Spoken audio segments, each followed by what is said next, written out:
So good morning, everybody. So I will quickly present you the new standard on HTS, which is, so the title is Consideration for the Use of High-Throughput Sequencing in Plant Diagnostic.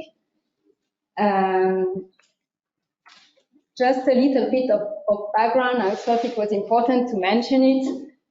In 2019, there was a recommendation at IPPC level on the preparing to the use of high-throughput sequencing technologies as a diagnostic tool for phytosanitary purpose.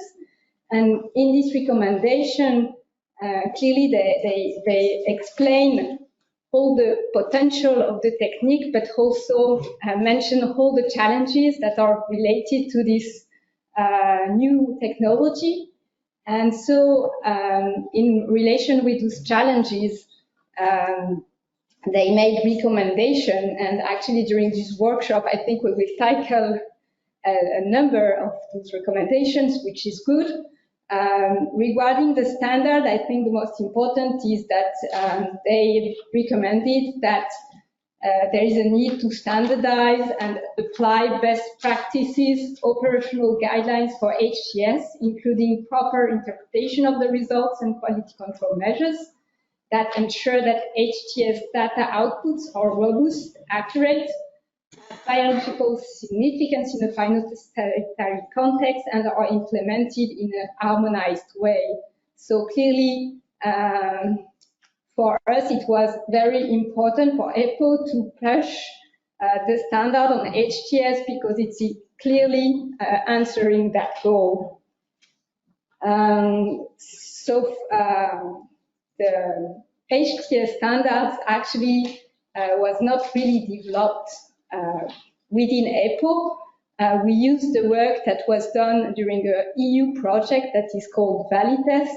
So it's an EU-funded project that's run from 2018 to 2021. It was a consortium of 16 partners, including research institutes, EPPOs, diagnostic companies, and EPPO. And there were 9 work packages, and one of them was packages on the improvement of the validation process. And so in these packages that was led by Sebastian, that is with us today, they developed best practice guidelines for improving the statistical analysis beyond validation data, but they also developed best practice guidelines for validation and routine use of high-throughput sequencing in diagnostics.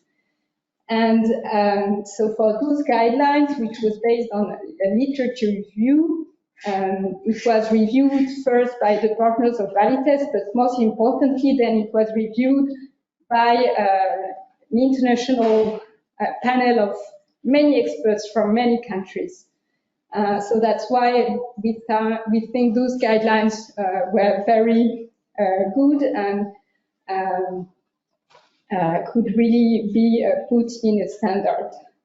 So the outcome of the work was a deliverable, and this deliverable is really the basis of our standards. Then there were also 2 publications in scientific journals.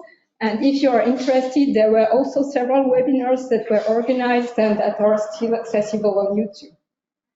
So from this deliverable, we set up a drafting team with experts from our panel on diagnostic and quality assurance. It was the group worked between September 2021 and February 2022 approximately, and then the draft standard was presented to the panel on diagnostic and quality assurance in February 2022. We made the first country consultation between March and May 2022, and then it went back to the panel and we revised the standard based on the comments we received during country consultation. And then in June 2022, it went to the working party on phytosanitary regulation, so it's an EPPO body. And then it finally went to the Council in September 2022, and then it was approved by the Council. So actually, from when we took the deliverable in hands at EPPO and the approval of the standard. It was only 1 year, so I think a great job has been done by all experts. And so now the standard, so the scope is that it describes elements to take into account consideration for the use of HTS. It includes validation, quality control measures, and interpretation and reporting of the results. And so really the goal is to kind of start to ensure the robustness and accuracy of the results, try to discuss a little bit the biological significance of them, and also all this is to promote harmonized implementation of HTS in diagnostic labs. And most importantly, it applies to all plant-based groups and all HTS technologies. So it was really how it was developed at the beginning by the ValiTest partners. The technical content, so you have an introduction about HTS, then you have a serial of definitions. You have a section on the technical requirements to perform HTS with general requirements, where we talk about DNA contamination, what you will need as IT tools, and so on, so general requirements. And then you also have step-specific requirements, so for all the steps that were described before by Joanna, we go into more detail about what you should pay attention to when you develop your test. And then there is a section on validation and verification of HTS tests, and we will also learn more about this with the presentation of Bart later today. And the last sections on how you ensure the validity of your results and what you do then with them, how do you confirm what is the biological significance, and how do you report to your NPPO, and we will also have then later a presentation from Adrienne. So what are the next steps, at least for EPPO? So very pleased that we have this workshop today to discuss on HTS. I hope there will be nice conclusions that comes out of it, and that it will be very helpful for you. Just for you to know, EPPO and Dufresco is also involved in the organization of a session on HTS at the next ICPP meetings, and I think there will be even more sessions on HTS there, so it will be a nice place to discuss this topic.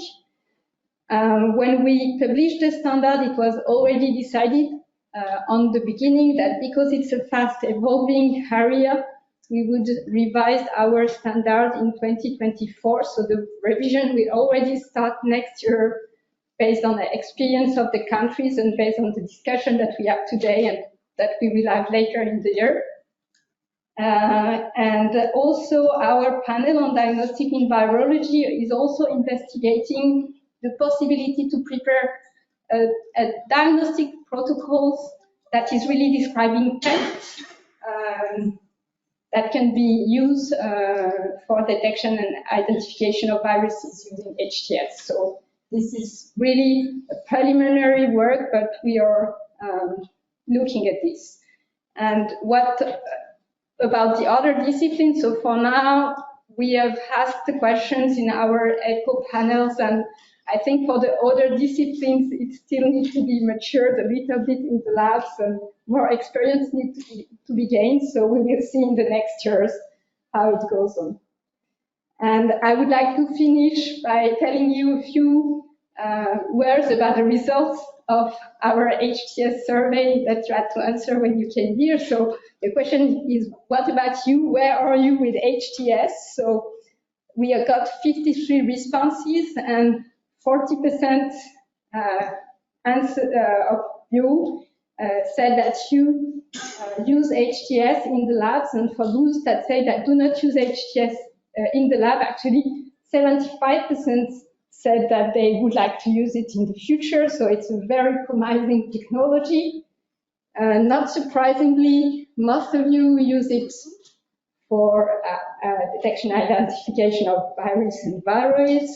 Then we got bacteriology, mycology, and phytoplasma, where HTS is quite used. And the last one are nematology, entomology, and also invasive alien plants.